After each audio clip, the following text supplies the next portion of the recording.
Hi everyone everybody, আমার টেকা পাও না 20,00,000 কোটি টাকা দের না।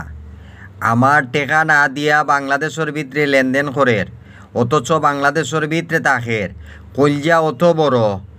আর বাংলাদেশের নটিবিদ 40 লাখ টাকার মাগিবিদ নমবদ্ধর গড হয়। মাগিবিদ যোগ্যনি মাগি বিদেশ সুদাই আইছে, বাংলাদেশের ভিতরে HIV ভাইরাস লই আইছে। মাগি যোগ্যনি আমার যোগ্যনি দেন ইন্ডিয়ার কোনো পার্সন আমার যোগ্যনি। এভরিওয়ান এভরিবডি, কোনো অবস্থাতে যোগ্যনি কোনো সুতমারানির ফুড়ি। আমার যদি যোগ্য না হয় তাহলে এই মাগি আমার দেশের ভিতরে থাকতো কেনে, আমার এরিয়ার ভিতরে থাকতো কেনে?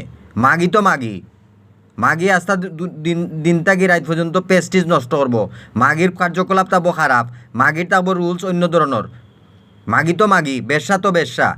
টাঙ্গাইল 40 দি ব্যবসা হইলেও ব্যবসা, আর দিল্লির ভিতরে ব্যবসা হইলে ব্যবসা, আর এখানে ফার্স্ট ক্লাস চাকরি করি হইলে ব্যবসা হইলে ব্যবসা। ব্যবসা তো ব্যবসা। যোগ্য